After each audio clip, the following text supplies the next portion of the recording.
Então hoje é para a família toda. Glória a Deus por isso. Queridos, Deuteronômio capítulo 6.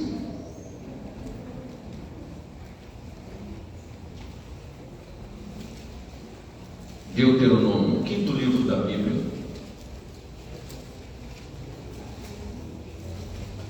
Obrigado, pastor Daniel, pela confiança e pela coragem de deixar a gente falar ainda. Deuteronômio capítulo 6, versículo 6. Encontraram? E estas palavras que hoje te ordeno estarão no teu coração, e as intimarás a teus filhos, e delas falarás assentado em tua casa, e andando pelo caminho, e deitando-te e levantando-te. Também as atarás por sinal na tua mão, e te serão por testeira entre os teus olhos, e as escreverás nos umbrais da tua casa e nas tuas portas. Amém. Podeis assentar, queridos. Meus amados, hoje eu queria dar uma palavra um pouco até baseado naquilo que nós ministramos na escola bíblica dominical, sobre princípios familiares. E eu tive que resumir o resumido para ver se fala aqui. Porque quando a gente fala de princípios familiares, o assunto é tão extenso, tão vasto, que é difícil a gente se ater a um assunto apenas. Nós sabemos que uma família saudável forma cidadãos saudáveis. Uma família forte também constrói uma igreja forte. Só que a família tem sofrido vários ataques. O grande problema não são os ataques que a gente está sofrendo.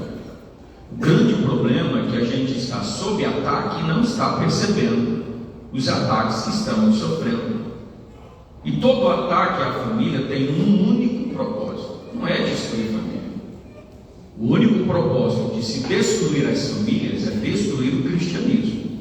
Todo ataque do maligno visa apenas uma coisa: destruir o cristianismo. Quando nós falamos sobre isso, e até é fruto das minhas pesquisas, eu fui motivado pelo pastor de Marci. O pastor de Marci fala tanto de princípio, e eu propus no meu coração correr atrás de o que é o princípio, quais são os princípios, o que vem a ser o princípio a respeito de determinada coisa. E quando a gente fala de princípios familiares, princípio cristão, o que vem a ser esse princípio cristão? Onde está estipulado isso? A minha primeira turma do bacharel da ETAD, eu fiz uma pergunta para eles, mais ou menos no meio do curso, e alguns até assustaram com a pergunta, achando que eu teria uma resposta divergente da Bíblia. Mas eu falei para eles: eu quero uma resposta bíblica para isso. Aí eles terminaram o curso, veio a segunda turma, já terminou o curso. A segunda turma já tem há quase 2 anos que terminou, e até hoje nenhum dos alunos me deu a resposta que eu perguntei para eles. Eu só não vou fazer a pergunta hoje aqui, senão vai escandalizar muito irmão aí. Mas quando eu tiver a resposta, quer dizer, eu já tenho, eu quero saber se eles vão me responder. Quando nós tiver, aí a gente responde para eles. Olha só, o princípio cristão de família é o que a Bíblia nos ensina sobre família. Quem já leu a Bíblia e diz amém? Amém. Que maravilha. Então não tem ninguém aí querendo procurar coisa nova, né? Tudo que a gente vai pregar aqui, tem 2000 anos que se prega a mesma coisa. A Bíblia não é novidade para ninguém. Tudo que tem que a gente vai ensinar está na Bíblia. A gente pode até usar alguma colocação nova, algum exemplo novo, mas tudo que nós vamos ensinar, a base é a mesma, tá? A base é a mesma. Então, tudo que se fala de princípio de família, princípio familiar, está baseado sobre o que a Bíblia nos ensina sobre família. E aí nós precisamos seguir os ensinamentos dela para as nossas vidas. O padrão bíblico é a família advinda do casamento, da união entre homem e mulher. Primeira coisa, princípio de família começa com homem e mulher. O que foge disso não é família. Pode ser um ajuntamento, pode ser parentesco, pode ser um contrato, mas biblicamente não é família, tá? Princípio de família é a união entre homem e mulher, que vem também daí os seus filhos de sangue ou os adotivos. Isso é família. Quando nós falamos de família, nós falamos de lar. Existe uma diferença entre lar e casa. Lar é composto por família. Então, se lar é composto por família, nem toda casa é um lar. Pode observar. Nem toda casa é um lar. Tem casa que é um ajuntamento. Antigamente, para os jovens que estudavam, falava-se muito de república, né? Era onde juntavam alguns jovens para morar numa mesma casa, e eles dividiam as despesas ali para facilitar as coisas para conseguir pagar uma faculdade. Moravam-se às vezes numa mesma república, homem e mulher, e não dormiam juntos, mas também não eram família, não era um lar. Poderia até dizer, olha, aqui é a minha residência, mas não é um lar. Então lar é um lugar onde se constroem os fundamentos cristãos. Lar é aquele lugar onde homem e mulher casados e os filhos advindos desse casamento constroem-se as suas vidas, e tudo está fundamentado aonde? Na fé cristã. Abra sua Bíblia em Gênesis capítulo 18, versículo 19. Quando nós falamos de fundamentos cristãos, nós precisamos entender uma coisa. Olha só, enquanto você abre aí, perceba que saiu daqui um grupo de pessoas, ou na verdade dois grupos, crianças e adolescentes. As crianças foram ouvir uma palavra de acordo com o entendimento delas, e os jovens e adolescentes saíram também para outro recinto para ouvir uma mesma palavra, também no entendimento deles e de acordo com a necessidade deles. Olha que interessante, a gente precisa entender a diferenciação quando a gente se vai ensinar. Certa vez eu conversando com um pai a respeito de questão familiar, ele tem 2 filhos. Aí ele, na conversa, ele disse: pastor, eu não ensinei meus filhos. Eu chamei meus filhos e os meninos já estavam namorando. Aí ele disse assim: olha, eu falei, meu filho, você quer se dar bem? Aprende com o papai e com a mamãe. Observa o meu exemplo. A princípio eu achei fantástica a palavra dele. Depois eu fui raciocinar aquilo, eu falei, tá meio errado. Porque os filhos que ele tem hoje não viu o comportamento dele quando ele era solteiro. Como é que era o namoro dele? Como é que ele vai imitar o pai se ele nunca viu o pai namorar quando o pai era solteiro? Então determinadas coisas são passadas por exemplo, ou pelo exemplo, mas tem coisas que a gente precisa dizer para o filho: meu filho, isso aqui você não faz. Porque o meu comportamento que eu tive com a minha esposa, quando ainda era minha namorada, e somos namorados, mas quando éramos solteiros, eles não viram. Então tem coisa que precisa ser falada. E os fundamentos de um jovem e de uma criança precisam ser formados em casa. Os jovens saíram para ali, as crianças saíram, mas tem coisa que precisa ser falada em casa. E o grande problema que está acontecendo hoje é que os pais e as mães, e eu vou incluir nesse papel também os avós, não estão tendo o cuidado de transmitir a palavra de Deus para os seus filhos. Olha só que interessante. Deus resolveu destruir Sodoma e Gomorra.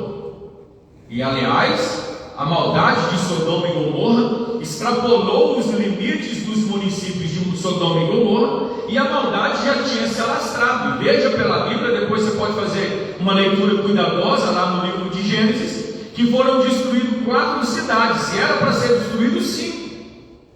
Foi destruído Sodoma, Gomorra, Adimá e Zeboim.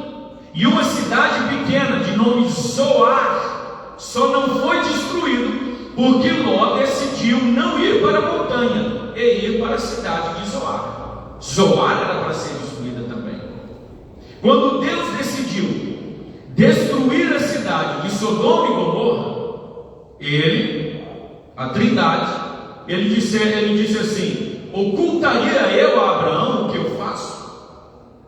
Visto que ele será uma grande nação. Aí entra aqui o texto que eu li para os irmãos, ou o texto que eu disse para os irmãos lerem. Gênesis, se você não abriu, abra aí, capítulo 18, e o versículo anterior ao 19. Olha só o que ele diz assim: ocultaria eu a Abraão o que eu faço?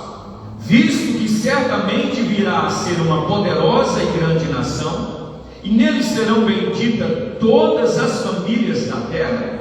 Agora, olha a observação que Deus faz: eu o escolhi, por isso eu sei que há de ordenar, mandar os filhos e todos os da sua casa a obedecerem ao Senhor, de forma a serem pessoas que pratiquem o que é justo e reto, e a fim de que eu possa realizar tudo o que lhe prometi. Irmão, preste atenção. Quando um pai e uma mãe têm o cuidado de ensinar os seus filhos, isso chama a atenção de Deus.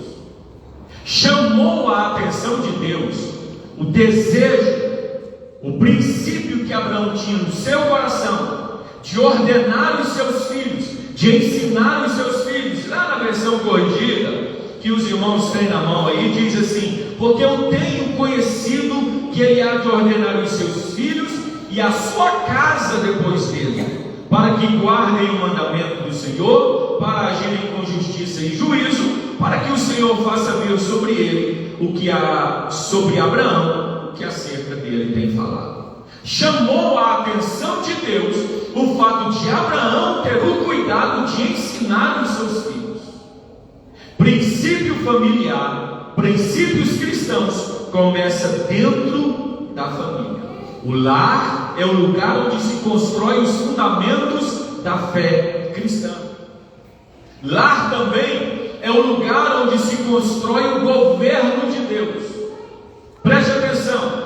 Dentro da hierarquia familiar, olha só, dentro da família, da hierarquia familiar começa assim: Deus, o marido, a esposa e os filhos.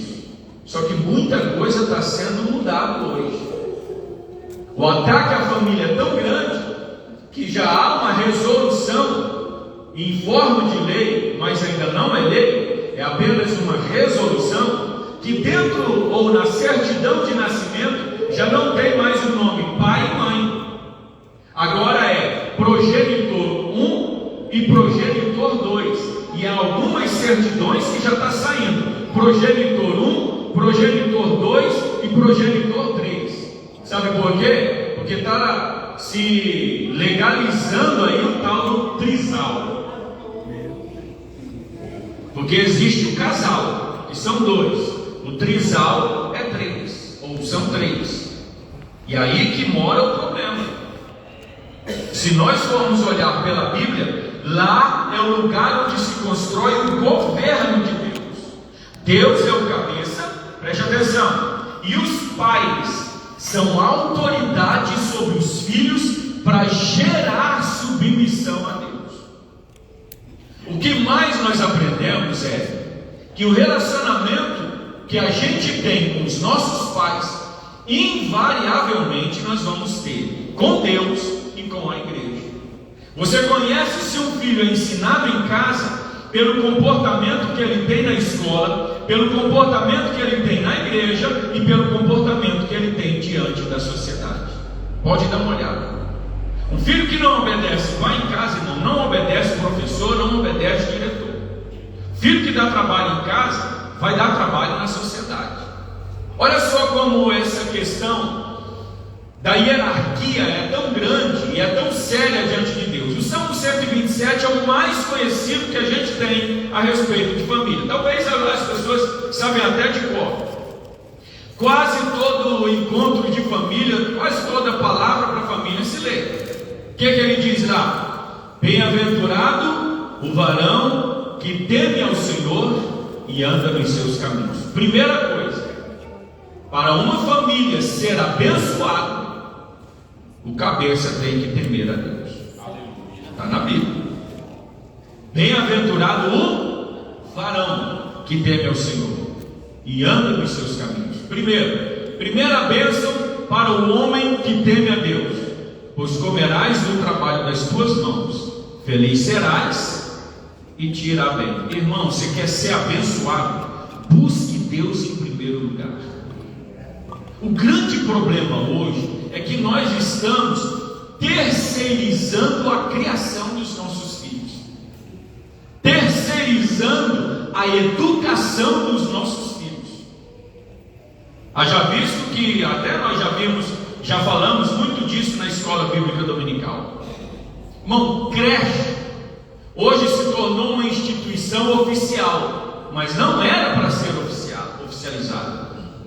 As pessoas estão achando que creche é o lugar de se mandar criança e é obrigatório mandar criança, e não é. A maioria aqui tem muitos pedagogos, pedagogas, pessoas que trabalham em instituição de ensino, seja numa creche, no ensino fundamental ou no ensino médio. E a gente percebe que muitas mães estão levando os filhos para a creche não porque ela tem uma necessidade de trabalhar, não porque ela tem uma necessidade ou aquela ou outra, mas simplesmente para se ver livre das crianças. Estou falando alguma mentira? Procura as professoras, quando chega na época das férias, as mães chegam lá e dizem: olha, não tem como estender mais uma semana não, tem como deixar os meninos aqui não.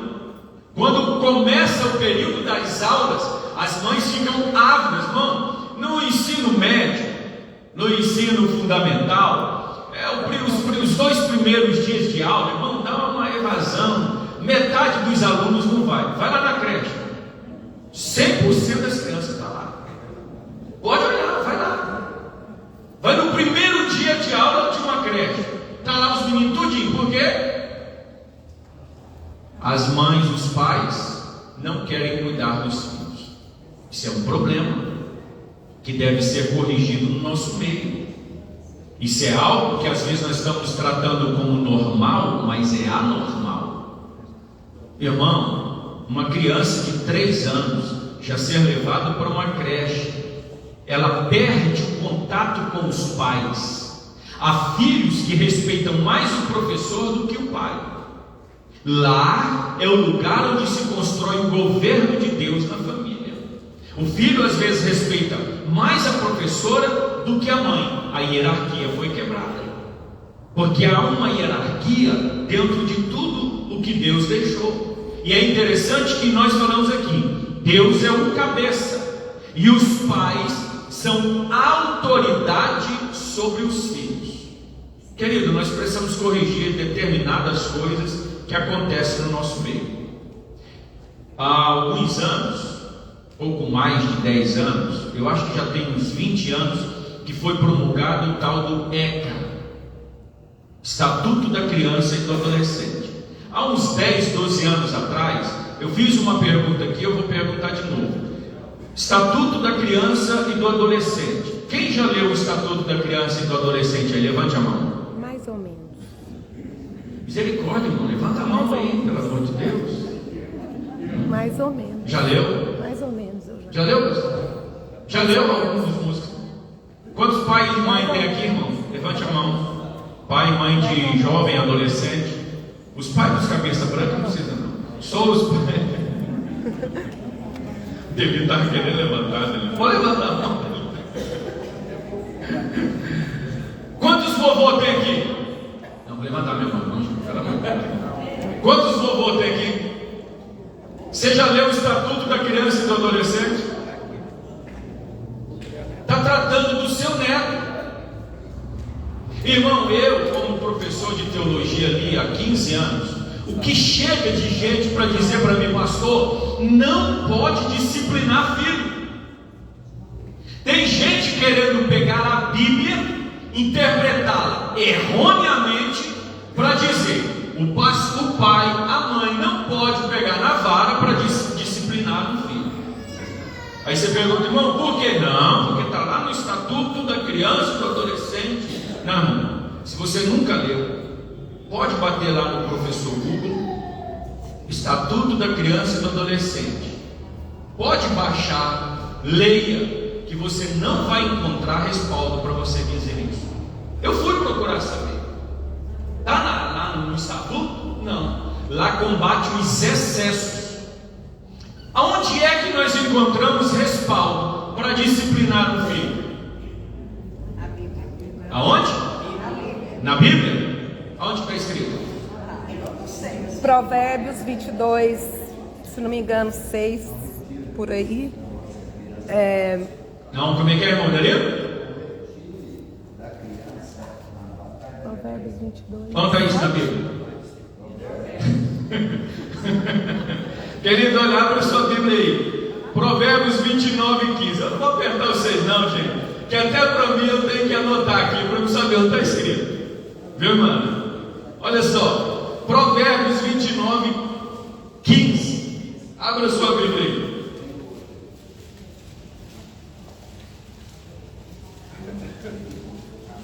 Provérbios 29, 15. Porque não faz uso da vara, odeia Deus, mas o que ama, desde cedo o castiga.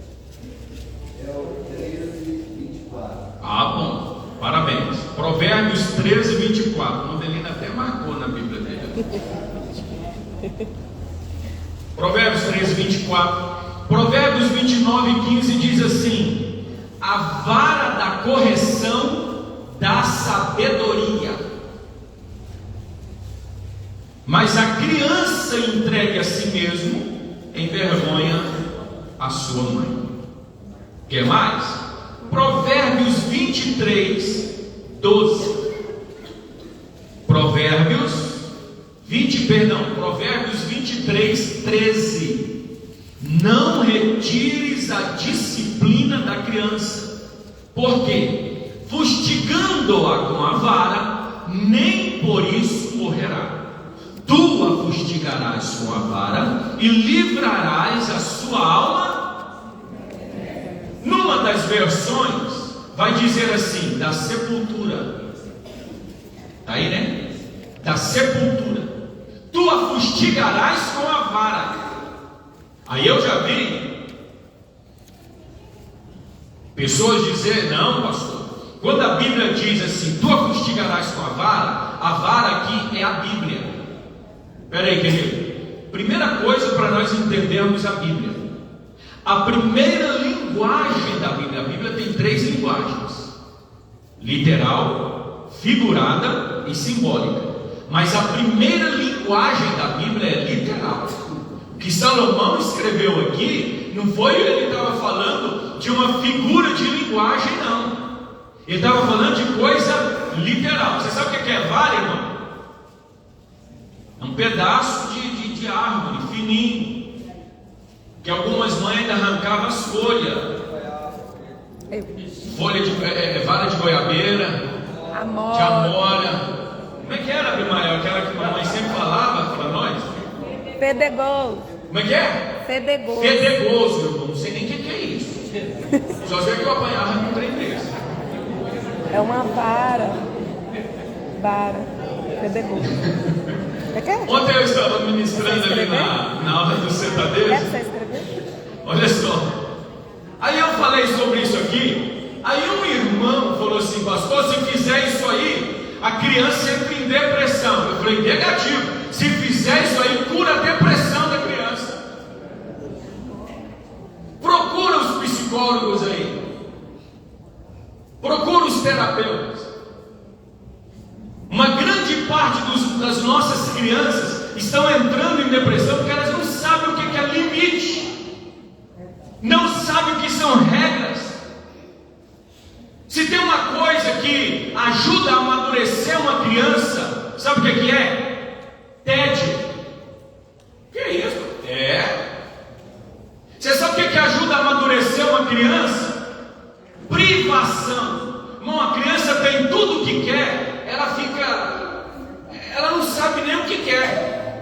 Agora, o meu carrinho de quando era criança, irmão, às vezes tem gente que nem viveu essa época.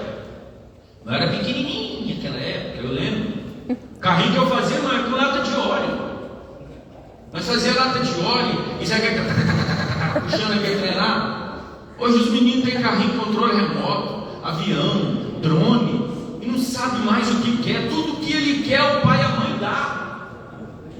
E quando nós falamos de disciplina aqui, é porque você vai ver a rebeldia da criança quando você nega alguma coisa para ela.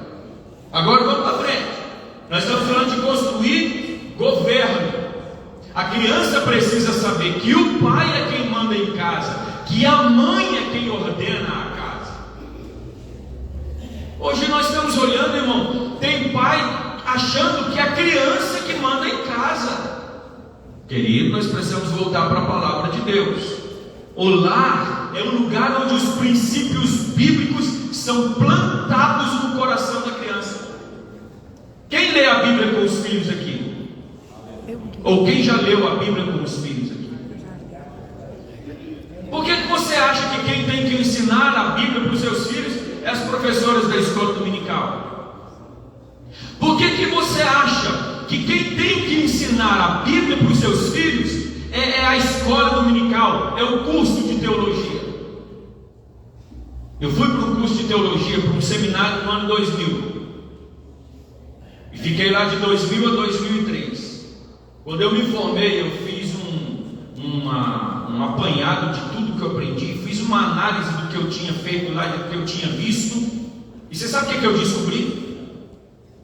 Que do que eu tinha visto lá, 30% eu tinha aprendido em casa, no culto doméstico, ouvindo meu pai e minha mãe.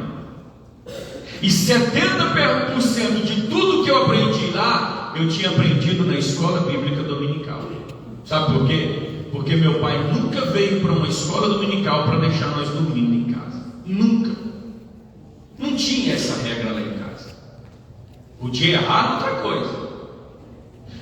A Bíblia, o lar é o lugar onde a gente planta a palavra de Deus. O texto base que eu li, qual foi? O primeiro texto que a gente leu aqui? Deuteronômio 6, de 6 a 9. Essas palavras que hoje te ordeno estarão onde? No teu coração, não é na mente, é no coração. E as intimarás. Tem uma versão da Bíblia que diz: e as inculcarás. Sabe o que é inculcar na mente? É aquilo que você repete, aquilo fica gravado na mente da pessoa. É aquilo que fica fisgado a criança. Quando nós éramos crianças, lá em Tucuruí, no Pará, você sabe qual era a brincadeira que nós fazíamos toda segunda-feira à noite? Brincar de culto. Nós tínhamos a casa de um irmãozinho lá, eu não sei nem de quem que era, e tinham que dirigir o culto, os que cantavam, os que pregavam, e tinha aqueles, irmã Rita, que fazia bagunça também, para treinar os diáconos. Lá no culto das crianças tinha as trevas também, irmão.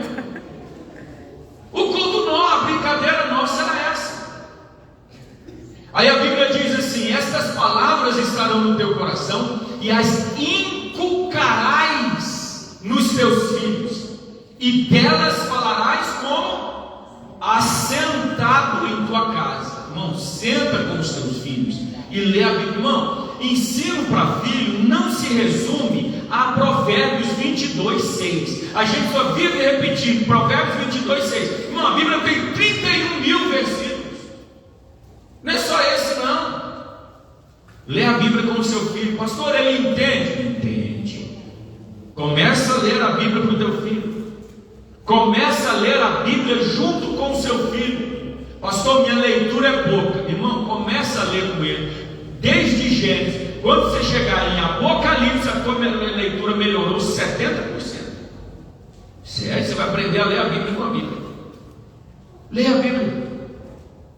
Eu vejo pais comprando presente para os filhos, mas eu não vejo as crianças entrar com aquela Bíblia de criança na igreja.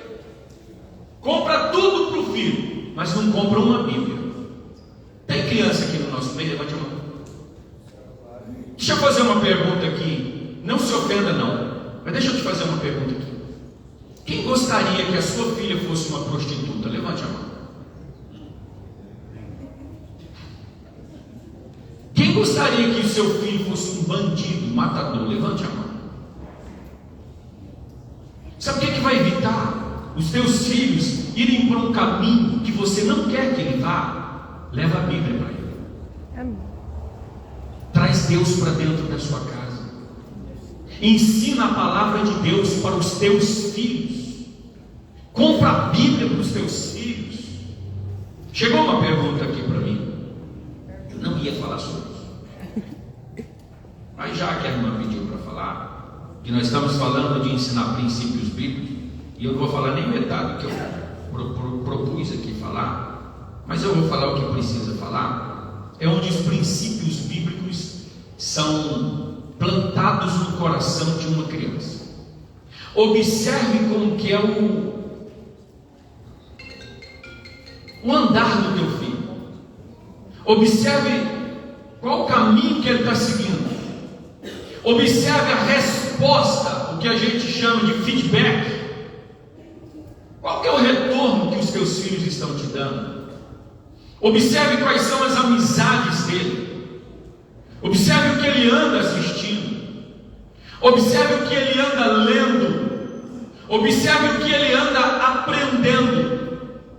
O caráter de uma pessoa é formado do 1º ao 7º ano. E sabe o que é um grande problema hoje? Existe a babá eletrônica.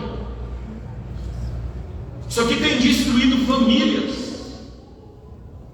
Irmão, uma criança não deveria assistir tela, ter uma tela na sua frente, no mínimo até os 5 anos de idade. Você está destruindo o cérebro do teu filho. Esses dias, com toda a cautela, eu repreendi um irmão. Acho que o filho dele não tem 1 ano de idade. Se tiver muito, tem 1 ano e meio de idade. E ele estava com o celular na mão assistindo.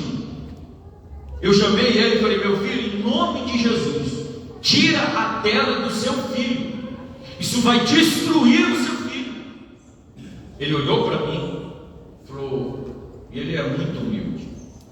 Falou: pastor, como é que é? Eu falei: meu filho, há um estudo que uma criança com menos de 5 anos de idade, que passa 1 hora por dia, 1 hora. Agora observa quando tem os seus filhos, está aí na frente de um computador, na frente da televisão, na frente do celular. E o grande problema não é o computador e nem a televisão, é o celular. Eu falei para ele: há um estudo, criança com menos de 5 anos que passa 1 hora por dia na frente do celular, ele vai ter probabilidade de desenvolver um TDAH e um retardo mental. A maioria dos nossos jovens, o irmão Osvaí fez uma pergunta aqui, que eu entrei no carro e chamei meus filhos a atenção. Doeu em mim, e eu falei para os meus filhos. Ele fez uma pergunta aqui: quantos aqui? Eu vou fazer a pergunta que o irmão Osvaí fez. Bom, quem aqui fala inglês? Levante a mão. Eu não falo inglês não. Do you speak English? No. The books in the table? No. Isso é a única coisa que a gente aprendeu na escola, viu, irmão? Olha, irmã Jordana, pode levantar a mão. Quem fala help? Quem mais fala inglês aí, irmão? No. Inglês. Inglês. É desse jeito que a gente sabe inglês. Irmão, o que o nosso jovem está fazendo? Há cursos de inglês, irmão, grátis na internet. Quantas vezes você ensinou teu filho: meu filho, pega o celular, vai aprender um curso de inglês? Nós vivemos num mundo globalizado. Se nós chegarmos numa empresa, uma das primeiras coisas, quem é assim? Eu tinha 10 anos de idade, eu lembro desse negócio. Era obrigatório aprender a tal da datilografia, senão não arrumava emprego. Era verdade.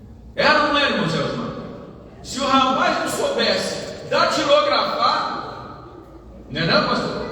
É da sua época, não é? Aonde ia para onde? Para a roça, por causa da enxada. Se você não instrui teu filho, eu falo direto, irmão, os alunos ali do Sentadesco, da idade, virou o jargão do pastor. Leia a Bíblia, leia a Bíblia, leia a Bíblia, leia a Bíblia. Sabe por quê? A minha dicção, a minha oratória melhorou, foi porque eu li a Bíblia. Irmão, tem uns nomes na Bíblia que é quase uma língua estranha. Tem uns nomes na Bíblia, irmão, que Aí os nossos jovens estão onde? Esses dias terminou um culto aqui. Quando eu saí, encontrei um jovem com o celular na mão. Aí eu olhei o que ele estava fazendo. Joguinho. Falei, pai do senhor, irmão? Aí, pai do senhor, pastor? Eu bati no nome dele, falei, pai do senhor, irmão? Tá pronto para segunda-feira? Falou, tô, pastor, tô lá, segunda-feira eu tô lá. Era aluno ainda meu. Falei, meu filho, pelo amor de Deus, tem tanta coisa para fazer.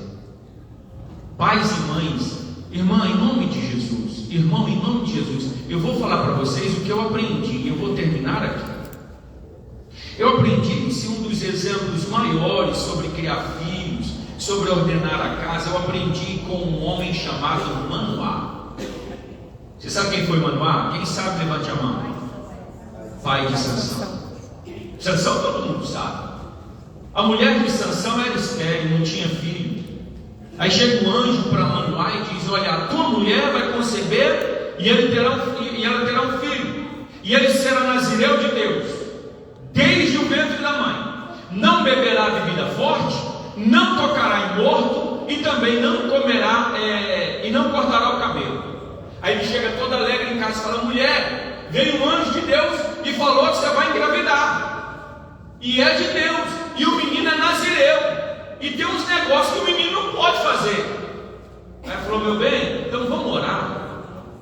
Vamos, está lá no livro de Juízes. Vamos orar para que aquele anjo volte de novo e nos ensine o que devemos fazer àquela criança. Irmão, ora a Deus, fala, Senhor, me dá sabedoria para eu criar meu filho.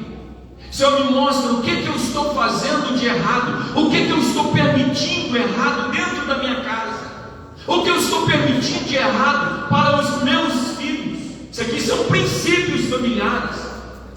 Nós estamos perdendo os nossos filhos dentro da igreja, porque eles estão vindo dentro da igreja, mas o coração dele está cheio pelo mundo. Eles não conseguem fixar a palavra de Deus, porque as coisas do mundo são mais atrativas do que as coisas de Deus. Mas o lar é o lugar onde os princípios bíblicos são plantados no coração da criança. Crentes de 15, 20 anos atrás, era normal, você entrava na casa de um crente, ele tinha no mínimo 2 quadros com um versículo bíblico. Um versículo que tinha na casa de crente, principalmente na sala: bendito serás ao entrares, bendito serás ao saíres. Outro versículo que quase toda a casa de crente tinha: eu e a minha casa serviremos ao Senhor. Quais versículos nós temos, irmão? Caixinha de promessa. Era comum você chegar na casa de um crente, quando ele disser, irmão, vou embora. Não, irmão, peraí, aqui tem doutrina. Pega um versículo aí, vamos ler um versículo. Lia um versículo, orava, aí despedia o crente. Era assim ou não era? Eu lembro, eu era criança, sabe? Está tudo plantado aqui, ó, coração de criança. Como é que nós despedimos um ao outro? Como é que nós estamos levando a nossa família? Queridos, olha o cuidado que a igreja tem. Todo mês tem o culto à família. É o culto da família. É aqui uma palavra dedicada para nós instruirmos aos pais. Está ali as crianças aprendendo. Irmão, a igreja tem esse cuidado, e você não está tendo cuidado com o teu filho. Irmão, nós íamos falar, tem tantas coisas aqui. Tinha umas coisas aqui que não dá nem para falar. Porque se nós entrarmos no assunto aqui, a gente tem que explicar. Querido, no teu lar, nós cantamos aqui: faça do meu lar, Senhor, um lugar de alegria.